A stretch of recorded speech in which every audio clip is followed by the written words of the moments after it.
Okay. Hello and welcome to the Director's Training Series for March 2026. I am your host, Bob Keith, and today I am joined by our presenter, Douglas Zucker. Douglas is an attorney with the Hatfield Schwartz Law Group and represents more than 50 public libraries throughout the state of New Jersey. Douglas is here today to present the changes to the Open Public Meetings Act, discuss rights notices, and take your questions. If you have any questions for Douglas, please enter them using the Q&A button at the bottom of the Zoom window. If you need to speak with me about a technical issue or talk amongst yourselves, please use the chat button. This session is being recorded and will be posted on the State Library's YouTube channel by the end of this week. So without further ado, Douglas, the floor is yours. Thank you very much, Bob. You're Good welcome. afternoon, good afternoon, everybody. Welcome. I would say it's nice to see all of you, but I can't see any of you, so it's just nice to see Bob, and he just blanked out his screen. Anyway, you know that I am Douglas Zucker. There you go, Bob. And as Bob said, we're going to talk about changes to the Open Public Meetings Act, with focus on the new modifications about posting illegal notices, as well as a bit about rights notices, and then just a general overview of the Open Public Meetings Act. Some of this may be things you're already familiar with. Hopefully some of it will be new. And we'll do the best we can to get through questions. If we don't do it in the midst, we'll get to them. There should be time at the end, certainly, to get to them then. So let's go. Start with a little disclaimer that the things I'm going to say and the things you're going to see are for your information only. It do not constitute legal advice, and participation does not create an attorney-client relationship. If you have any questions about anything specific, you should contact your attorney directly and ask the questions of your attorney. To the extent I am your attorney, this in other aspects, this conversation is not subject to the attorney-client privilege, so it doesn't qualify even if I'm your regular lawyer. The other another thing just to note as we go through, on a lot of the slides, the law talks about local government entities, which include public libraries. So I'm going to start here on the first slide using the term local government entities, but on most of the other slides, I just changed it to library. Just understand this is not specific to libraries at all in terms of the things we're talking about today, but rather are specific to any local government units, as they call it, or local government entities. So just know that those terms have been interchanged and can be interchanged. What the law says, which is different, you always publish the legal notices in the past in your local newspapers. You had to send it to 2 newspapers. You had to have it in on time. It was a whole big pain in the neck. And as you also know, very few newspapers are now publishing in hard copy anymore. And so the state government took a little time, but they finally caught up with the reality of what's happening in the world, and they modified the law. So then as of March 1st, legal notices are published on your websites and do not need to be published in a newspaper. There are provisions, sorry, I just got to plug in my laptop. There are provisions that allow for libraries and other government entities to publish in newspapers, but I wouldn't do it because there's this very specific criteria and you really don't want to have to deal with that. What's a legal notice? So it includes any resolution, official proclamation, notices of any kind. So basically, notices about your meetings, your annual notice at the beginning of the year, and if you publish notices for individual meetings, you publish your agendas. If you're doing an RFP or an RFQ and you have to publish that, that constitutes a legal notice. If you award contracts, legal contracts, could be something like a professional contract for your attorney or for your auditor or for an architect, or any other legal contract where you need to advertise the fact that it's been awarded. All of those are legal notices, and all of them have to be posted on the website. And a couple of, well, basically on the website. The law says that, and this is the new law, the notices must be accessible by a very clearly visible link on the homepage to the website. It should be labeled something like legal notices, or current legal notices, The key is that it has to be conspicuously placed and freely accessible with no paved walls or logins required. Now, libraries do not have paywalls to get access to your information, but there could be logins to get, say, Hoopla or any of those kind of online special services or opportunities that you offer. You can't have that, and it should be readily accessible and visible on the cover page of the website, front page of your website. The font and format is not specifically spelled out, so you don't have to use a special font. Use whatever you normally use, but it has to clearly be easy to read. And it says it should be placed in a central location, readily visible. So without the need for excessive scrolling. By the way, let me just pause for 1 second to say a lot of the stuff I'm going to say is not necessarily expressly stated in the law, but the Division of Local Government Services, which is part of the state government, obviously, put out guidance. And so I incorporated a lot of that guidance into the presentation today because it gives more specific details and recommendations. And any of the recommendations that made sense, I put in. If it didn't make sense, I didn't include it. But I didn't really see anything much this time that didn't make sense, so I included it. But I wanted to be clear that this is law and interpretation of the law that you're hearing. So when it says, it doesn't say again about specific font. You just have to make sure that it's easily read. And because it says without the need for excessive scrolling, I think it's important that a lot of times you would have a tab. Almost every library website that I've seen has an About the Library tab. And usually under there is where you have the Board of Trustees, among other things. And under the Board of Trustees is often where you have notices published. You may have RFP notices published. You might have meeting schedule notices or certainly meeting agendas for the board meetings. For the legal notices here, it should be its own separate tab. That's not really necessarily what I understood initially, but this is what I understand now, and I think it makes sense. So you have to add a new tab that's readily accessible, and they can see that says legal notices.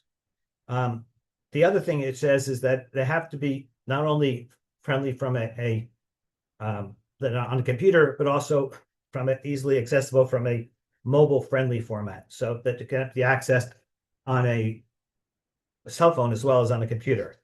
It may be that you already have your website structured that way, which is great, but just in case, just note that. This is an aside right here on this slide. It's not what we're going to talk about, other than spending one slide on it. But because of the state, it talked about how you have to format the website based on compliance with the Open Public Meetings Act. It brought to mind that under the Americans with Disabilities Act, there now are specific requirements that apply to libraries and other local government entities about how their website and the link is structured to make them accessible to individuals who are visually impaired. It's very technical and complicated. I read through this stuff. I could not easily understand it because I'm not a computer whiz, and it really requires somebody who is very technically skilled. You probably have to bring in an outsider unless you have somebody on staff who can do it, or you can do it. And the timing on this is if you have a population that you're serving in your town of 50,000 or more, it's supposed to be done by April 24th of this year. If you're under 50,000, you have another year to do it. And there are acts if you do a quick search online, you can see accessibility fundamentals overview under the ADA. And it's got all these guidelines. Again, it's very complicated to figure out how to do it. So you're going to have to bring in an expert, but just note, if you're going to be making modifications to your website anyway, this is far more complicated than just adding the legal notice, but there's other things that you might want to consider to comply with the ADA as well.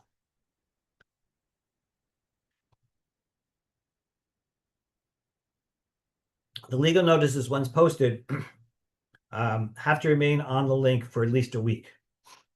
Those are I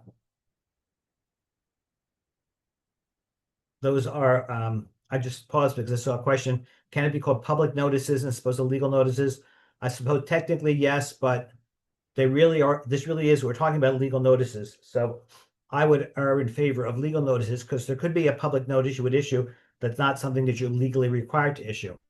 It could just be something that you want to give notice. Public notice could be about the closure of the library on a specific time, or it could be advertising or publicizing a specific event or activity or new offering or service that the library is providing. So I would say it can be legal public notices, but I would recommend something that says legal notices instead, because that's the way you're sure that you're being compliant. In order to make sure that you're complying with this 1 week or longer requirement, it's a good idea to timestamp everything that goes up. So this way you have a record of when it is that it's being posted. After the first week, the notice can be taken from that legal notices section, but then it has to be moved to an archive, which also has to be accessible from the website. And in the archive, it has to stay at least 1 year. They don't give any detail about how you have to order things, what order you have to keep them in, etc. But they do say it should be labeled in such a way or titled in such a way that people could determine what it is. So if somebody's looking for a legal notice about an RFP, you can tell, but they can tell by the title that it's a RFP for architectural services and it's got a date. The access to this archive can be it doesn't have to have its own tab. It can be a sub tab from the legal notices tab, but it still must be readily accessible. But even if it's a pull down, I wouldn't do a pull down again for the legal notices themselves, but I would do it as for the archive. You can do it as a subsection. Sorry. In addition, you have to send your website link to the Secretary of State for inclusion in the New Jersey Department of state-like legal notices listings. And there is a reference. This had not been up initially because I checked multiple times to see if the state had anything up yet on the Secretary of State. I believe they were probably waiting until the governor was sworn in and taken over, and then so it was clear who was going to be the Secretary of State. But if this is the link that I bolded on this slide. This is an important one. You should take note of it. You should write it down. We will send out a little alert after this is over, and I'll include that reference to in that site in the follow-up notice that we're going to send as well. But just so you know, and I've been on the site and it's got very specific step-by-step directions for registering and for access. It's not very complicated what to do. When I went through it, I counted, I think, maybe 15 or 16 libraries that were listed. Now, there may have been more since then. Hopefully, after today, there will be a lot more listed. But everybody has to be on. And what you're really just doing is providing the link to your website where legal notices can be found, so that people are looking for something. They have two different places, two different ways of finding the link to your website. Douglas, Yeah. let me know when a good time is to whittle down some of the questions in the Q&A. Actually, When's a good pausing point? and 2 slides. I'll Okay, great. All right, great. Thank you. All right, because this is really the last requirement of what we're going to talk about from the new law, which is that it says that twice per month throughout the year. So you should have been doing it in January and February. If you haven't, certainly start now. That you have to publish in an online news publication an ad which states that the complete text of each legal notice for fill in the blank library may be obtained or viewed by the public on the official website, and then put a hyperlink to your website, as well as a hyperlink to the Secretary of State's website listing for you. When I talk about what's an online news publication, it defines it as it's electronic, so you're not looking for something that publishes a newspaper, but it's an online electronic format that contains news that matters of public concern and publishes news predominantly in the English language at least once per week for at least 1 year continuously. So what kind of papers might that be? Probably if you have a patch in your town or something comparable to a patch for your town, I would think that that would qualify because it should meet all of these criteria, or any kind of local or broader news. It could be something that's a lot bigger than that too. It could be if you want to publish it like in the New York Times online. But that's more than you need to do, and you could do something that's much less broad. All right, Bob, why don't we take some questions? All right. So the first question we have here says, I'm writing to inquire about whether our township may post a link of our legal notices to the state website. The state is requesting that I connect with my personal MBOSS account in order to submit our library's legal notices. Before proceeding, I would like to determine whether there are any legal implications associated with this arrangement or whether it is a permissible course of action. All right, is that one thing? Is that in the comment section, or is that someplace else? That's in the Q&A section. That's the very first one in the Q&A section. So is that the chat, or is that a different thing? The Q&A, yes, the one next to the chat down at the bottom. I'm sorry, This I had the wrong Q&A. thing up. I had the chat up. Okay. I Okay. see.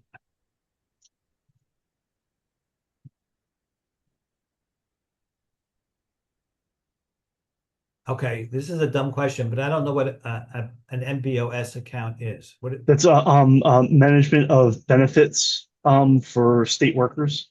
Oh. I can get the exact acronym.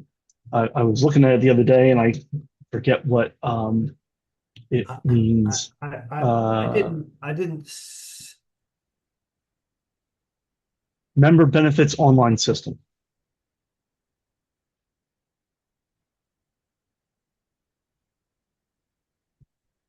And that is to what? It's for state workers to manage their pension and Right. other sorts of So then, benefits for state workers. so this wouldn't apply to a municipal library? It could apply if they're a member of like PERS or It would one of apply the to other PERS. pension systems. Everybody has to be a member of PERS. So, Yeah. wow, I hate to say that the second question I received, I have to look at that because I don't know why it would be a personal Yeah. uh, So account. That doesn't make sense to me that it would be a personal account, as opposed to just doing yeah. it through your library email address. Yeah. In the chat, Stacy Mage says, I created a new Department of State account using a generic directorate newprovlibrary.org email instead of using a personal account. I do not think they can require you to use your personal one. Um, might be a question for like DLGS or Department of State if you can get through to them, but Yeah, but that yeah, seems like a good way to handle it. Because yeah. I agree with you. I would not want to use your anything that's personal Mm, in account, and I think Stacy's suggestion makes sense. mhm. So I'm going to go with that as my answer. But yeah, I think that Yep. makes sense. Okay. Next question. Do resolutions passed by the board have to be published on the website if in the past they weren't published in the paper? What it says is anything that you have a legal obligation to publish um, has to be if it's mandated by statute or ordinance. There's some reason legal basis why you have to publish it, then yes. So it depends upon why, I know some boards that don't even use resolutions, they just use motions, which they shouldn't. They should be using a lot of resolutions, one, and they don't necessarily publicize it. But certain and I know some libraries that you have resolutions for everything, even when they don't necessarily need to have it. So it matters whether there's an obligation to publish it. So if it's a resolution awarding a contract, that has to be published. So yes, that constitutes a legal notice. If it's a resolution setting your holiday schedule or a resolution um, authorizing a salary, anything related to salaries, salary adjustments, it does not have to be posted. If it's a resolution that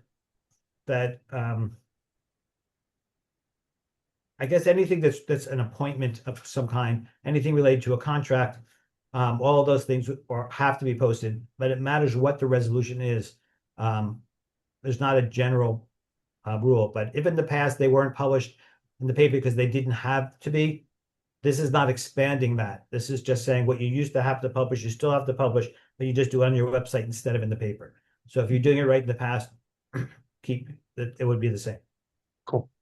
All right, next question. What is the criteria that requires us to still publish twice monthly in the paper for this calendar year? I was under the impression that for this year only, we still need to publish legal notices in the papers twice monthly, letting the public know our info can be found on our website.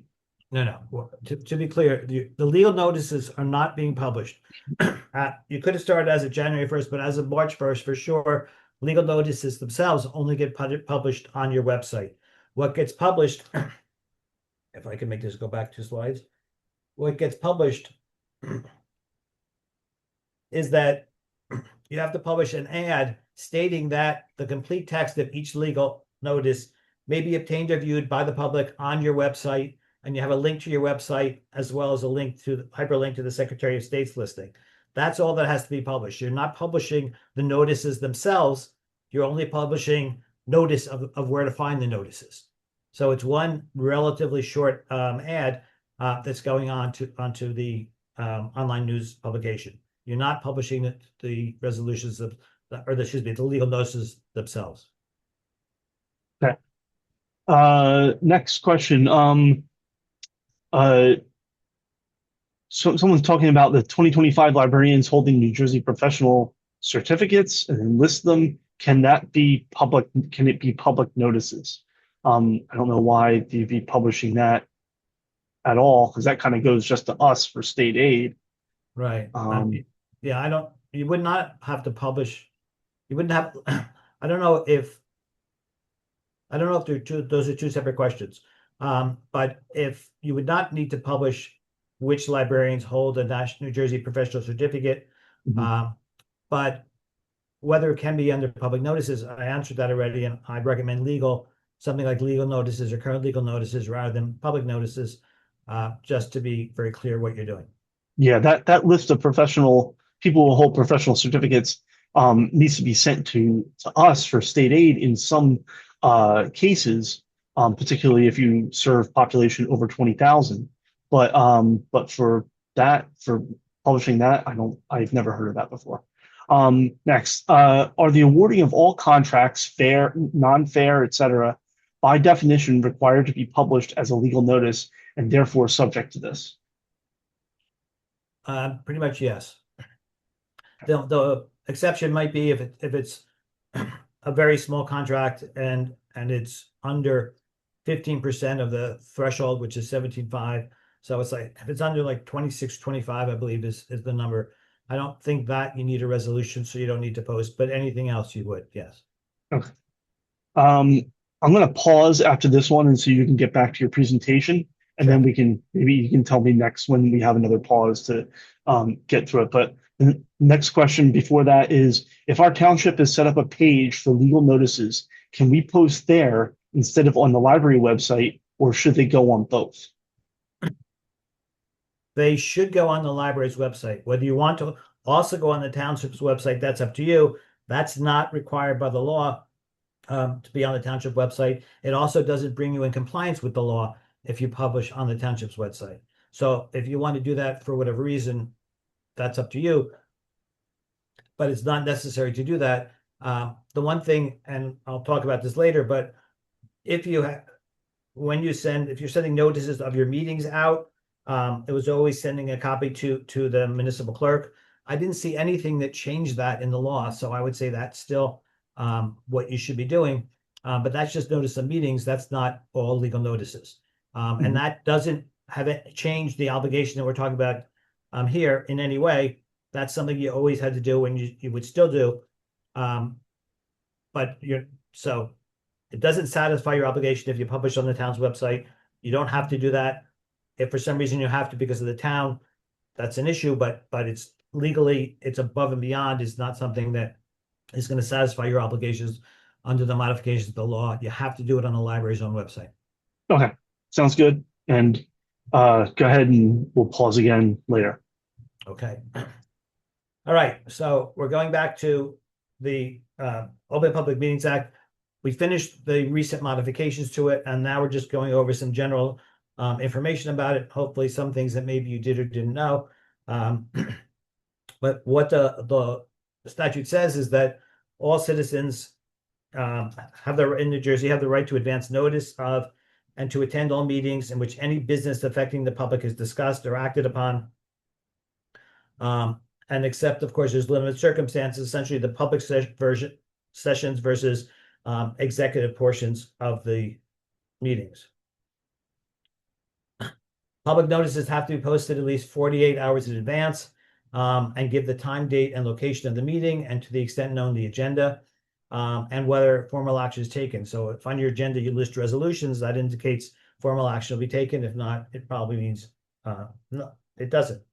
You should also post it somewhere else, like if you have the bulletin board, post it there, and as I said just a couple minutes ago, and forward it to the municipal clerk.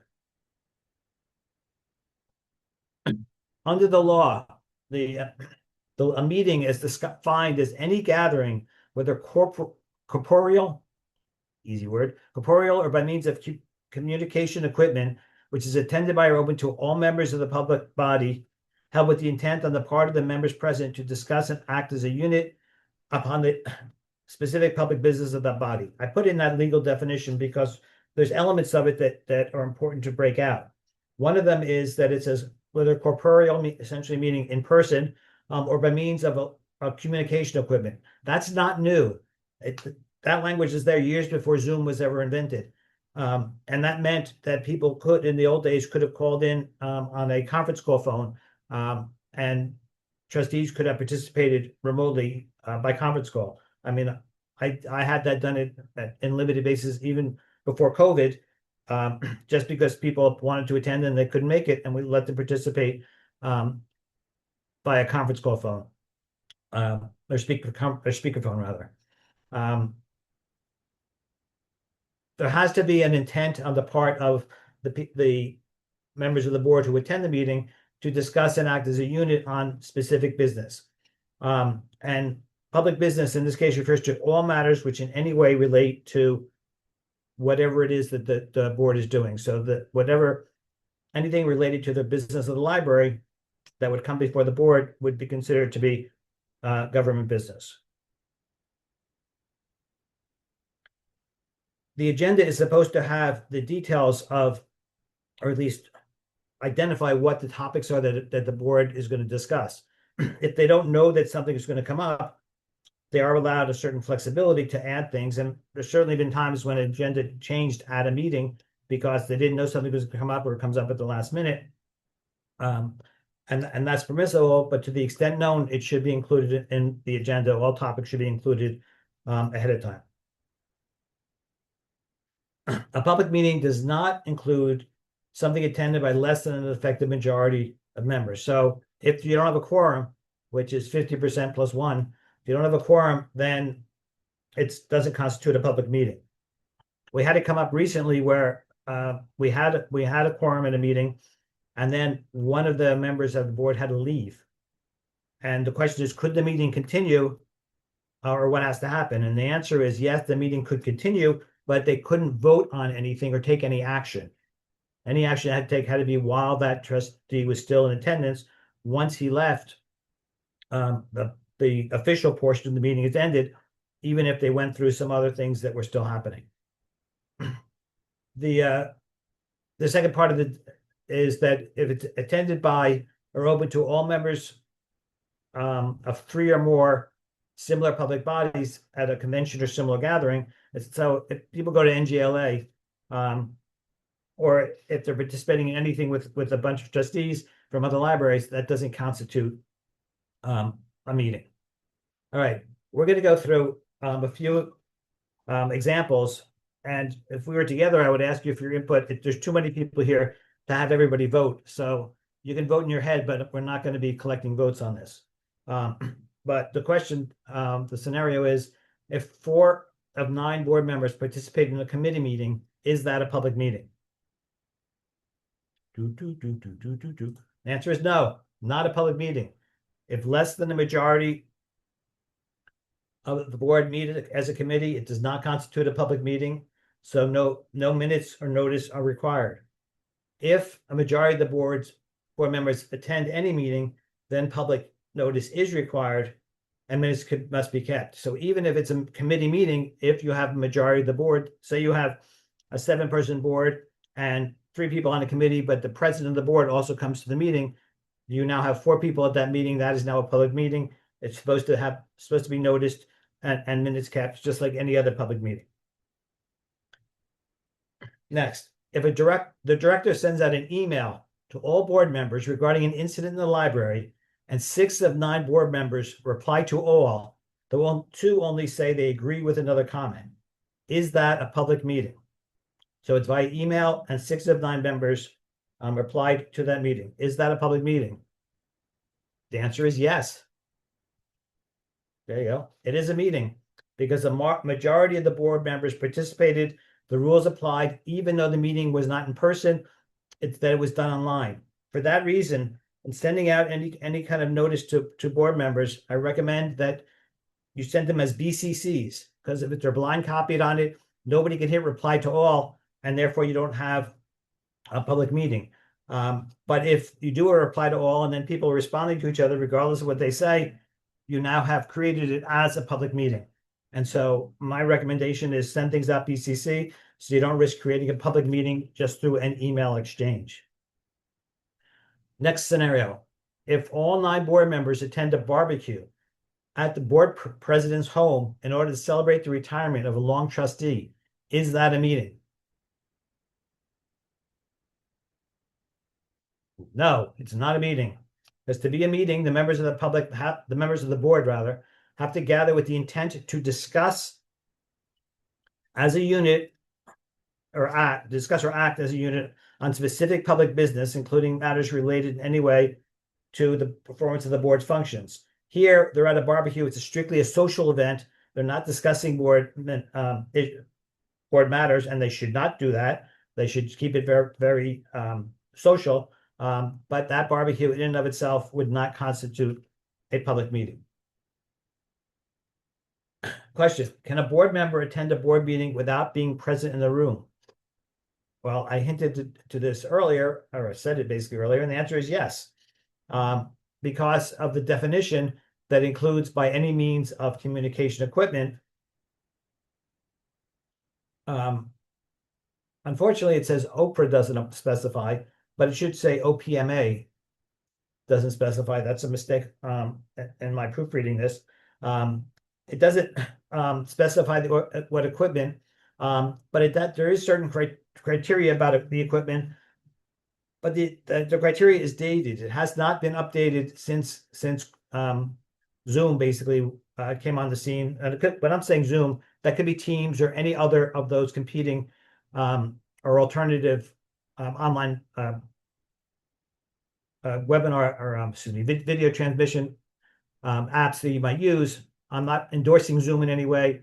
That's just the one that I tend to use most, and so that's why I'm using it as the example, not as the only way or as a recommendation to use Zoom.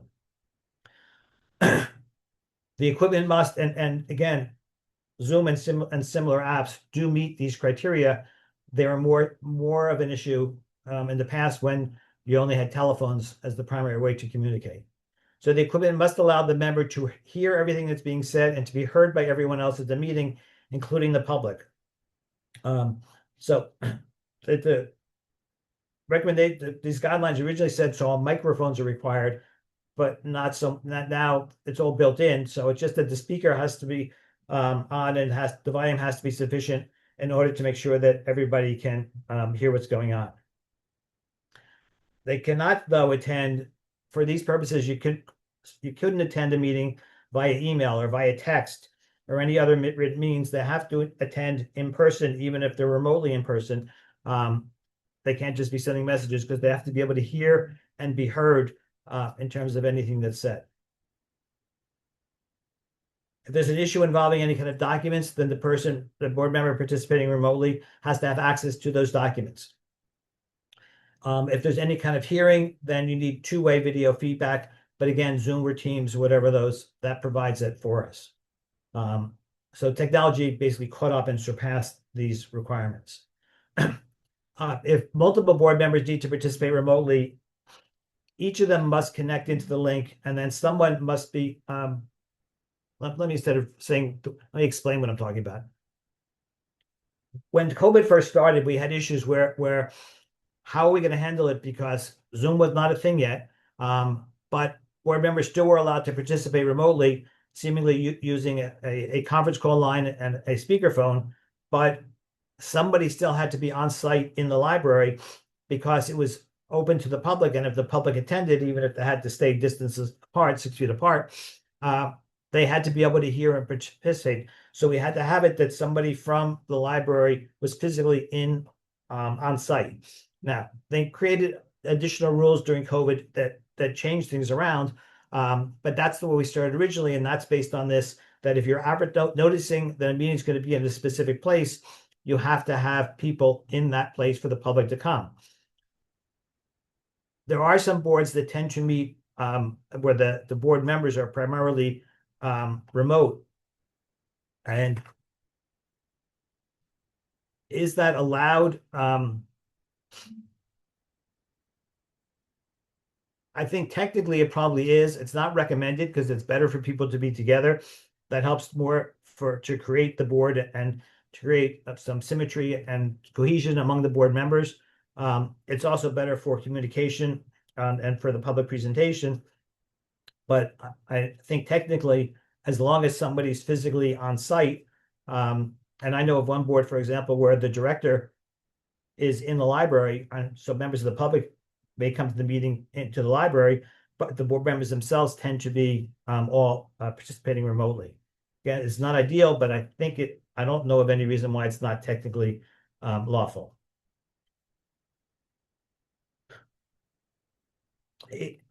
We'll do more on executive sessions in a minute, but if you're using this kind of equipment, you make sure that there's a breakout room for the executive session so that you maintain the confidentiality of it, even though you're using electronic communications instead of in person. And then 6 and 7 are actually exactly what I just said. Although it's permissible, it's preferable if board members attend in person, and they're not required to leave their video on, but it's also recommended.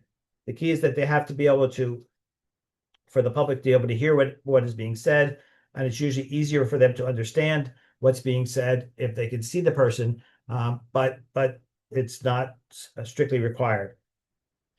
There are specific rules, which I'm not going to get into, about what happens in a declared state of emergency. Those rules were put into place based on COVID, and generally speaking, that's when they apply.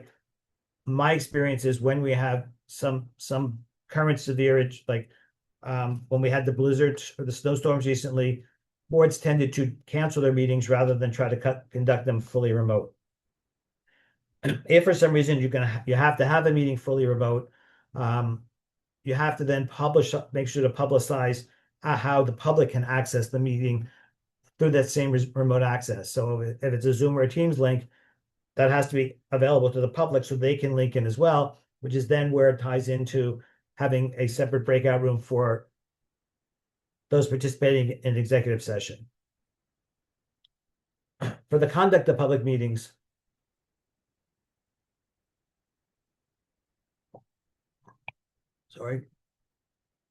the chair or somebody has to start by reading the statement of compliance and adequate notice has been provided. I mention this because I'm sure you all know this. I haven't been at a board meeting in any of the boards I've represented where they don't start with an Open Public Meeting Act statement, but make sure your statement is updated, because they always said has been published in the official newspapers. I don't think you need an official newspaper anymore because you're not publishing anywhere. You could still designate one, but I'm not sure for what purpose, and it would be most likely even not official newspaper, but official online news service, if anything. But if you don't have to publish in those kind of, in a newspaper or otherwise outside your website, I don't know why you would even need to do it. but you could do it. However, again, if you're going to do it, if you're going to have something that's electronic, you make sure to publicize the access. I'm sorry. Forgive me. And what I meant to say is that in your initial Open Public Meetings Act statement, make sure it's updated to not refer to the newspaper, but to refer to that is available on the website. And if you say, and on the bulletin board, you could say that as well. The key is to saying that that is posted on your website under legal notices, because that's the compliance with the law. Minutes have to be taken of regular meetings and have to be properly available within a reasonable time after approval. Reasonable time is not specifically defined. There's case law about it. You can't wait months and months, but you should really try to have it by the next regularly scheduled meeting. If you don't meet in July and August, and you don't do to September, chances are you're going to be fine, because there's not really any way to approve it in between. But for the most part, you just have to make sure that they're promptly available. For executive session, there's no rule about the level of detail, and I don't really think that you need to have so much detail. Most of the boards I know do not put much detail in executive session. It's not the same type of minutes as you would have in public session, because you're not making decisions in executive session. They could take a consensus on something, but the board can't vote in executive session. They can only vote and make decisions in public sessions. The law does talk about the minutes of executive session can remain confidential until the need for confidentiality lapses. Again, my preference is not to have it have enough detail in those minutes to require anything more specific that you have to really worry about keeping hidden, but that could happen. All right, we're going to go through the exceptions because there's only specific reasons why a board can go into executive session. We'll go through most of them pretty quickly because like these first two are rarely used. A matter expressly made confidential by federal, state law, or rule of court. I guess that could happen. Something that would impair the release of the information would impair the right to receive federal funds. I don't know why that would ever come up for a municipal library or even a county library system. I have not seen that ever used.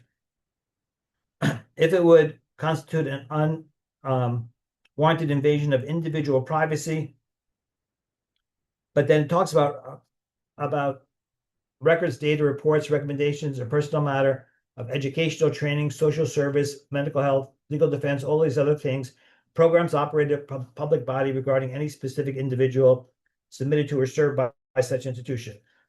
There's an argument to say maybe this would apply to if the board is discussing a patron and maybe some kind of discipline for patron misconduct. Maybe, I think it's a reach, but this is the best way I would do it if you don't have another means of doing it and you want to make sure that the board wants to discuss a patron discipline issue in private. This is the way I would do it. There's one other one that you could use in that, but that requires something else, which I'll get to in a second. Any discussion of collective negotiations, union negotiations, that can be done in executive session. You don't need to have a lawyer there for that. The board can go in and discuss it for obvious reasons that to discussing it in public, then strategies are going to be revealed or disclosed. Similar logic here. No, I turned too many pages. If the board is getting involved in purchasing or leasing real property, they can be leasing real property from the municipality, because I'm sure you all know you can't pay rent to the municipality. But if you're leasing other property, or if a board is buying, which does happen on occasion, property for a library, then that would be a basis that where you could go in and discuss that in executive session. Likewise, anything used to protect public safety. So if you're talking about a security system, security cameras, the placement of security cameras, or any investigations into potential violations of law, that could all be discussed in executive session by the board. Any pending or anticipated litigation or contract negotiations, other than union negotiations, because that's a separate reason, could be discussed in executive session, as well as any matters falling within the attorney-client privilege. And it said, to the extent confidentiality is required in order for the attorney to exercise his or her ethical duties as a lawyer. Well, as a lawyer, I can tell you if I'm talking to any of the boards I represent, I need to be discussing most things in private. It doesn't mean I can't comment publicly in front of everybody else at a meeting, but if there's anything we're discussing where they want my advice about something, generally speaking, we're going into executive session. And so as long as the lawyer's there, you can use that to cover any of the others. Although there might be multiple reasons that apply. The reason why these reasons matter, by the way, is because the resolution, excuse me, the motion, you don't need a resolution for executive session. I think technically you do need a resolution for executive session. For the most part, most boards just use a motion for executive session. And I don't know that anybody's going to call you on that anyway. But you have to state your reason why you're going into executive session. So I would cite to one of these, going into executive session for purposes of discussing union contract negotiations, or for purpose of discussing potential litigation, or purposes of discussing matters related to security or matters subject to the attorney-client privilege. The key is having a statement about why you're going in. This is another one that's very common. This is the personnel exception, and involves the employment, appointment, termination of employment, or terms and conditions, etc., of any specific prospective or current public officer or employee employed or appointed by the board, unless all individual employees whose rights could be adversely affected request in writing that such matter or matters be discussed in public. This is where we get into Rice notices, because for the public exception, if you're talking about employees have a right under a case called Rice versus Union City Regional High School Board of Education, that says that employees have a right to be noticed if a discussion is going to come up involving them, which could have a negative impact or adverse impact on their employment. They have the right to receive a public notice, a written notice about this at least 40 hours in advance, and be given the opportunity to say, no, I want the board to discuss this subject in public, not in executive session. You send it out, and in the notice, you should say, if you want this discussed in public, please notify whomever you designate, in advance of the meeting.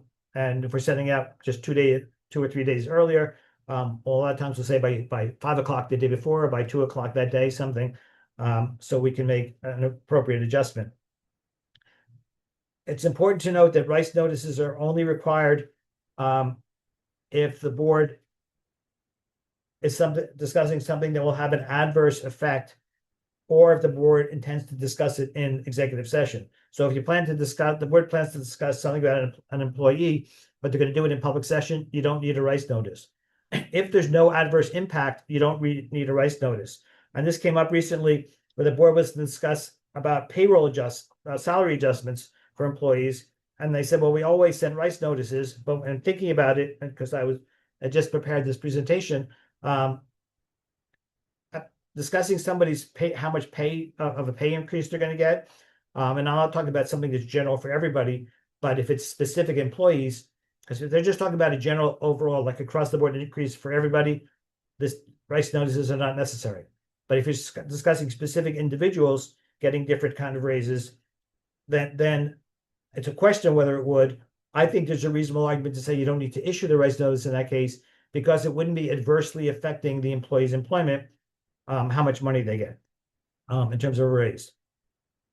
Then, nonetheless, a lot of libraries do it, probably more as a matter of course they would. You're allowed to do it above and beyond, but I think there's an argument to say you don't necessarily have to do it. Here's the multiple choice question, which again, you can just answer in your head and I'll give you the answer. The board's agenda includes a discussion of an incident involving 5 employees and the director's intended disciplinary response. The director has a Rice notice prepared and sent to each employee. 3 of the 5 respond they would like the discussion to occur in public. The other 2 did not respond. How should the board proceed? A, discuss all of them in public. B, discuss 3 publicly and 2 in closed session. Or C, discuss all in closed session. The answer is C, discuss all in closed session, because it specifically said that everybody who is the subject of the discussion has to want it held in public for it to be in public, otherwise it remains in executive session. So if it's not just you're discussing different employees, they're discussing 3 different employees about what their raises are going to be. Those are 3 separate topics. But if discussing one incident involving 3 employees, then all 3 of the employees have to consent or request rather to be discussed in public. Otherwise, it has to be done or can still be done in private. Should really be done in private.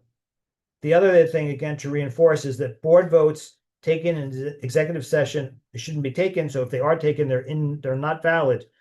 Any action taken on a vote is void and has to be redone or corrected in public session. So if they make a mistake, they can correct it by going in public session and voting. But any vote taken in executive session is not binding and is not legally enforceable. So they shouldn't vote, but they can take a consensus. And this is going back to now to the exceptions. And if there's going to be a suspension or loss of a license or permit, again, doesn't apply to libraries, and wouldn't fit with the exception wouldn't apply to patrons. This slide is just summarizing the things we just said. Legally confidential situations, privacy, collective bargaining, purchase and investment information, and sensitive public information, pending litigation, attorney-client privilege, contract negotiations, personnel or employment, if they're adversely affected. Actually, no. Everybody, and any personnel and employment discussions, but rights notices only if they'll be adversely affected. And then certain deliberations after a public meeting. I wanted to just touch on the public comment portion of the meeting. The board has to listen during the public comment portion, but they don't have to engage. It's public comment. It's not a Q&A session, and it's not a discussion board. So a lot of times the public asks questions, and if they're simple questions, the board may answer. But if it's a dicey question, it's better not to engage so that you don't run into a problem. The board should not do any deliberations during the public comment portion of the meeting. They should just listen to the questions, and if there's something they could say, we'll get back to you. The one thing to note about this, every board that I know of has a public comment section, and I agree that they should. But technically, a reading of the Open Public Meetings Act says, nothing in this act shall be construed to limit the discretion of a public body to permit, prohibit, or regulate active participation in the public at any meeting. That's talking about the public portion of the meeting. And then it says, except that a municipal governing body and the Board of Education shall be required to set aside a portion of every meeting of the municipal government body or Board of Education, the length of the portion to be determined by that body, for public comment on any governmental or public district issue that a member of the public feels may be of concern to the residents. So I don't think that a library board of trustees is a municipal governing body. Maybe it is, and I don't think there's a definition in the Open Public Meetings Act of what constitutes it.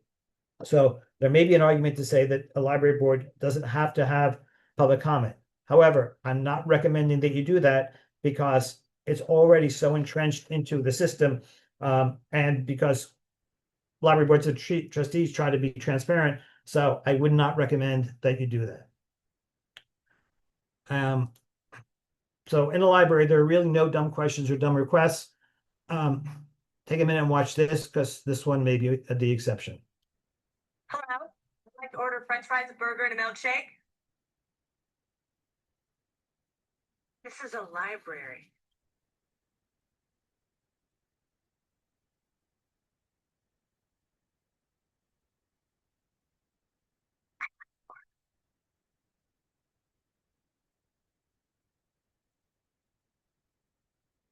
And with that, oh, she's done. Okay, that concludes my presentation. We still have a few minutes left, so I'm happy to take some additional questions if there are questions in the Q&A. There's a lot of questions in the Q&A, so let's do a lightning round to get through this. All of this needs to be done for library board meetings. Yes, it's all talking about library board Everything meetings. I said is about applies to library board meetings. Yes. Yeah. Does the newspaper have to be your official newspaper? I would imagine meaning your local newspaper. No, there's no newspaper involved, but if you're talking about the online news publication, it does not have to be that, but it should be one that's covering your local community. So, inclusive of your local community, because that's who would be most interested in, where your legal notices are published. Yeah. All right, regarding twice a week online publication, is this must submit or must publish? Prior, we had to submit to the paper, but if they didn't print or publish, we were still covered. You have to submit it for publication to the online news publication. But yes, the still rule is if it's there, the reason why it wasn't published, you're still It'd be out covered of your the same hands. way you would. Right. Yeah. Right. But make sure you have a record of why you do it, or how you do it, which should not be so hard if you're doing something electronically anyway. Okay. Is it twice per month in the online news publication or twice per year? Twice per month. Yeah. Okay. Just for the first year, just for 2026. Yeah. And then after that, it's what is it after that? I don't think there, it just says there is none. It just says twice for twice per month for the first year. Okay. And then after that, it just goes to the repository at the Department of State. The link is there and people can find it there and access your website that way. I created the library account. Okay, this is more about the logging into the Department of State thing. And that's another thing about that. If I post that an attorney was awarded a contract, as an example, do I need to post information about the resolution awarding the contract, since this is the same information as what is included in the other notification? Wait, I have to look at that. I don't understand that, what you just said. I think like when they're posting, they're posting the they're posting the request for. All right. So if you post, typically you would, when you what the local public contracting law says, local public contracts law says that if you award professional service contract, you have to post a legal notice that says on such and such a date the board awarded a legal contract for professional legal services, say, to Douglas Zucker of Hatfield Schwartz Law Group, and an amount not to exceed $50,000 or whatever the number, or at an hourly rate of whatever. That's the legal notice, and it also has to say copies of the resolution are available at the library. Mm-hmm. So okay. you could I guess post the resolution with it, but the notice is just stating those facts: what happened, when it happened, to whom, and how much. Okay. If our town does not have patch or a similar type of news thing, is a public events calendar something that would qualify for an online news publication? No, it has to publish news. That's what the definition says. Yeah, so you'd have to find some sort of more regional thing, or even like NJ.com, I would imagine would be something that would do it. Yeah. Yes, it has to be something bigger than that, but the definition specifically talks about news. Yep. Do meeting schedule changes have to be published in online papers and under the library's website legal notices, or just the library's website legal notices? Just the legal notices on the website. Okay. This is more about that account for the Department of State. What if a library doesn't have a website? I haven't answered this question, but I want to hear yours first. I would say get one. And to that end, you can go to jerseyconnect.net and talk to the people at Jersey Connect, which is part of the state library, and they do free web hosting for public libraries throughout the state. So if you don't have a website, go to that web address, jerseyconnect.net, and there's a phone number there, and you can talk to the people there, and they should be able to set you up, and then you can be in compliance with this. There you go. Okay. Our library system is a division of county government. Do we still need to publish legal notices on our library website, or is publication on the county website sufficient?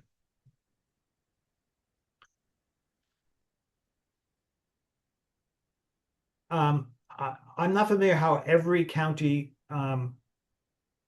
library system works. I'm most familiar with the one or two that I've represented, and for them, the listing would always come out from the county, and so it would not need to be done individually because it would be a posting by the county, the award of contracts, all those kind of legal notices about meetings, that would all be just based on the county library commission, because that's who would be doing it. There wouldn't be any of those things happening on an individual library basis. But if they are happening, if you're part of the system, but the branch still functions, the library still functions on its own and awards its own contracts, then yes, you would have to post them on your website. Mhm. But you don't have to do both. It should be one or Okay. the other, depending on who's noticed.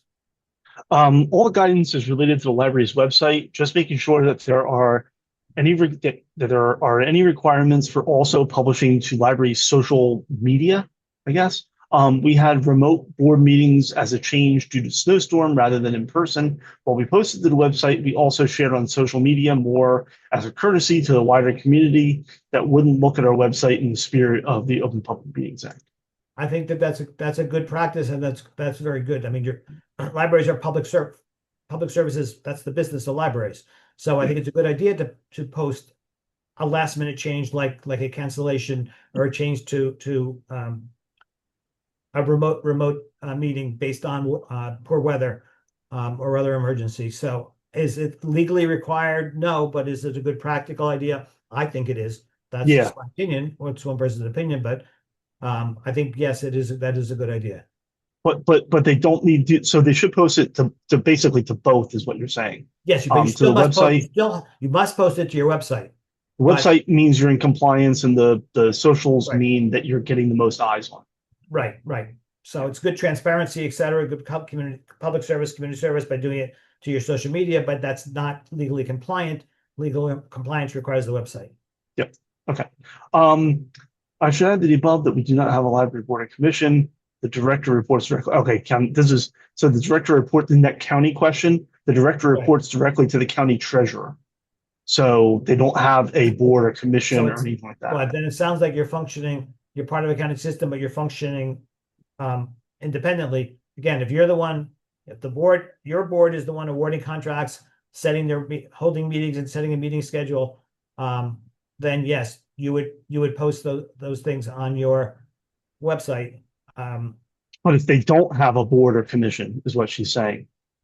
They're literally integral with the county government. Oh, see, I read that as that it's the count. No, because it says the director reports to the county treasurer as But opposed they to do reporting. not have a library board or commission before that. Yeah, I think she means a county library board or commission. Yeah. All right, but Yeah. that means they have a municipal board or commission instead. No, I think they're a county library. All right, whoever's the legal notice it is, that's where it gets reported. So if there's somebody locally in your library, some kind of board, whatever they called, who are voting and awarding contracts, et cetera, passing resolutions, they have the obligation to post. If it's strictly something that's done by the county entity, and they're passing the resolutions and awarding the contracts, then that's where the posting has to go. Yeah, the asker is from Sussex County, and they do not have a board. They definitely don't have anything like that. Anyway, let's I plow think on. you might want to just speak to your attorney in that case for Mhm. that specific question to be clear. If an individual specifically requests to be notified, is that still honored? There's no legal obligation to do that. Could you repeat this question? It sounds like it is. Well, I wish they would put the question in to be repeated. It sounds like it's not required for the public to be allowed online. If the board members are allowed to attend a meeting online, are we then required to allow the public to attend online? Okay. Board members can participate remotely, and as long as there's an in-person place for the public to go, you don't have to allow them to participate remotely. But if it's an online remote meeting, then you do have to allow the public to attend. Okay, very good. Is there a requirement to post a meeting schedule to a library social? We kind of already discussed this about library social media page. Right. You can do it if there's no legal requirement. Some counties with a county executive form of government have advisory only library commissions. We're gonna just skip that, bring that to your specific attorney. Yeah, that's too complicated. If the town council adopts a resolution pertaining to the library, such as an award of a bid for construction, do we need to duplicate their publications of notices? I would recommend you speak to your attorney about that, but if the board is not adopting a resolution, the fact that the township adopts a resolution that benefits the board doesn't mean the board has the legal notice to publish. Yeah, that's So- not really the board's legal notice, it's the town's not. legal notice. Exactly. Yeah. Should the library post information about contracts that have already been awarded in 2026? Yeah, meaning if you haven't posted the resolutions, I would think you should go back and fix that. All right, last question. County library systems, this is more about the county library. Okay. Right. We're not. Okay. All right. Thank very you good. very much, Douglas. That was very informative and infinitely better than something that I could have put out. And we really appreciate it. Like I said, this is being recorded. We will post this on our YouTube channel towards the end of this week, which means I have 2 days to post it. And I'll put the link out on NJ Pub Libs.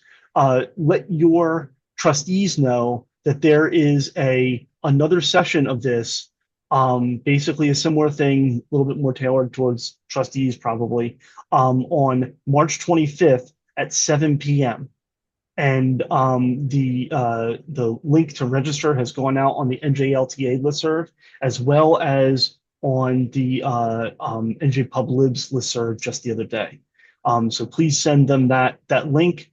I know we have almost double the people registered for that than we did for this, and we had a ton of people registered for this. So Douglas, prepare yourself for a lot of questions for that one. But once again, thank you very much for taking time out of your day. We really appreciate it, and we will see everybody again soon. All right, and again, Bob's gonna send out, as soon as I update it, an alert that will go out to everybody. We're gonna, it's a client alert that I did for my clients, but we're gonna share this one with everybody. Okay, An updated version. very good. Thank you very much, All right. and we'll see Thanks, you all everybody. soon.